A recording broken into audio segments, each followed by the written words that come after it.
کچھ غلطیاں ہم کرنا نہیں چاہتے پر ہم سے ہو جاتی ہیں، کچھ دل ہم توڑنا نہیں چاہتے پر وہ ٹوٹ جاتے ہیں، ہماری مجبوری ہوتی ہے ٹوٹ جاتے ہیں۔ رات کو اس کی بارگاہ میں ہاتھ باندھ کے کشکول طلب دراز کر کے خوب استغفار پڑھنا چاہیے کہ مالک بندے ہیں نا، کیا کریں، نفس کا ساتھ ہے، دنیا کا ساتھ ہے، خواہشات نفسانیہ، مالک معاف کر دے۔ درد سے توبہ، رسم نہ ہو، کہانی نہ ہو، لفظ نہ ہو، جملے نہ ہو، اور جناب ایسے لوگوں کے بیچ بڑے ہاتھ باندھ کے اور بڑا کوئی ضرورت نہیں، آپ اکیلے اپنی چارپائی پہ بستر کے اندر منہ دے کے بھی درد سے کہیں گے نا معاف کر دے تو وہ تو مہربانی بڑا ہے۔ بندہ کوئی ناراض ہو جائے تو ہمیں کوئی نہیں نیند آتی، اس کے گھر چلے جاتے ہیں۔ ہم اپنے سارے رشتوں کو، تعلقات کو مینٹین کر کے رکھنے کے عادی ہیں، ہمیں پتہ ہے کہ وہاں میں نہیں جا سکا تو بیٹا بھیجتا ہوں، فلاں شادی پہ میں نہیں جا سکا تو بھتیجا بھیجتا ہوں، بھائی بھیجتا ہوں، ہر تعلق کا ہم نے خیال رکھا کوئی روٹھ نہ جائے۔ لیکن کمال ہے نا، یہ نہیں سوچا کہ اگر رب روٹھ گیا تو جب وہ روٹھ جائے نا تو سارے رشتے بھی بندے کے پاس موجود ہوں تو کوئی کرامت نہیں ہوتا، پھر کروڑوں روپیہ جیب میں ہوں تو ڈاکٹروں کی دوائیاں اثر نہیں کرتی۔ وہ روٹھ جائے تو پھر انسان اس طرح سے پھسلتا ہے کہ بڑے بڑے اس کے پاس دروازے ہوتے ہیں پر کسی جگہ اس کا ہاتھ نہیں لگتا۔ خدا را خیال کریں، دنیا روٹتی ہے تو روٹ جائے، رب رسول ناراض نہ ہونے پائیں، اس کا خیال کریں۔ حضور فرماتے ہیں وہ مسکراتا ہے، اسے خوشی ہوتی ہے جب کوئی اس کا بندہ اس کی طرف رجوع کرتا ہے۔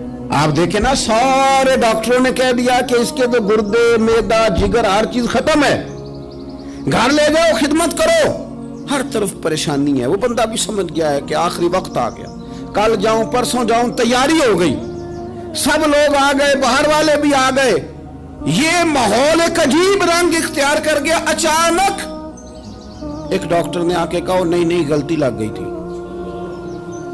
مجھے بتائیے انداز کیا ہوتا ہے؟ بغیر دوائی کے بندہ اٹھ کے کھڑا نہیں ہو جاتا، میں تو بچ گیا ہوں۔ میرے نبی پاک صلی اللہ علیہ وسلم مثال دیتے ہیں، فرمایا ایک آدمی صحرا میں جا رہا، صحابہ سے حضور خطاب کر رہے ہیں، فرمایا ایک آدمی صحرا میں جا رہا تھا، اس نے اپنی اونٹنی پہ کھانا، پانی، پیسے، ہر چیز رکھی ہوئی تھی۔ صحرا تھا بہت بڑا، درمیان صحرا کے گیا تو تھوڑا سا سستانے کے لیے، آرام کرنے کے لیے اونٹنی سے نیچے اترا۔ اب اس نے اونٹنی کی لگام، اونٹنی کی نکیل اپنے سرہانے کے نیچے رکھی، ہاتھ کے ساتھ پکڑی اور سو گیا۔ تھوڑی ہی دیر کے بعد جب اس کی آنکھ کھلی تو دیکھا اونٹنی غائب ہے۔ صحرا میں وہ پیدل نہ آگے جا سکتا ہے، نہ پیچھے جا سکتا ہے، نہ دائیں نہ بائیں، کھانے کو روٹی نہیں، پینے کو پانی کا قطرہ نہیں، تھوڑا ادھر بھاگا ادھر بھاگا، تھک گیا۔ کریم محبوب فرماتے ہیں وہ پوری طرح نڈھال ہو گیا اور مایوس ہو گیا، معاذ اللہ، مایوس ہو کے دوبارہ اسی جگہ آ کے لیٹ گیا جہاں پہلے لیٹا تھا، انتظار کرنے لگا کہ اب موت ہی آئے گی، آخری وقت ہے، اب نہ میں پیدل یہ صحرا کراس کر سکتا ہوں، نہ پیچھے جا سکتا ہوں، نہ کھانا ہے نہ پانی ہے، سوائے موت کے کوئی سہارا نہیں۔ حضور فرماتے ہیں وہ رستے میں دوبارہ لیٹ گیا، اچانک اس نے رخ بدلا تو اونٹنی سامنے کھڑی تھی۔ حضور نے صحابہ سے پوچھا بتاؤ نا اسے بھلا کتنی کو خوشی ہوگی؟ یا رسول اللہ جسے نئی زندگی مل گئی ہے۔ نبی پاک صلی اللہ علیہ وسلم فرمانے لگے اس کی اونٹنی مل گئی، بتاؤ بھلا اسے کتنی خوشی ہوگی؟ یا رسول اللہ وہ تو دوبارہ دنیا میں آ گیا۔ حضور فرمانے لگے اسے کچھ بھی خوشی نہیں ہوئی۔ جب کوئی رب کا گناہگار بندہ آ کے توبہ کرتا ہے، رب کو اس سے کئی گنا زیادہ خوشی ہوتی ہے۔ میرا بندہ آ گیا ہے، میرا بندہ آ گیا ہے، میرے گھر آ گیا۔ اس نے آنسو بہائے ہیں، اس نے کہا اللہ میں تیرا ہی ہوں، تیرا ہی رزق کھاتا ہوں، تیری ہی زمین پہ رہتا ہوں، تیرے نام سے میری سانسیں چلتی ہیں۔ وہ آ گیا۔ فرمایا اس اونٹنی والے سے زیادہ رب کو خوشی ہوتی ہے جب گناہگار آ کے توبہ کرتا ہے۔ گناہگاروں کے آنسو اس کی بارگاہ میں بڑے مقبول ہیں، لیکن ہم رسم ادا کرتے ہیں، توبہ نہیں کرتے۔ ہم اپنے آپ کے ساتھ دھوکہ کرتے ہیں، جھوٹ بولتے ہیں۔ ہم نہ گناہگاروں پر بھی فتویٰ دینے میں جلدی کرتے ہیں اور نیکی پر بشارت دینے میں بھی جلدی کرتے ہیں، حالانکہ یہ ہماری ذمہ داری نہیں۔ پتہ نہیں اللہ تعالیٰ کس کو کب توفیق توبہ دے کے اپنے قریب کر لے، لیکن بڑی جلدی ہے۔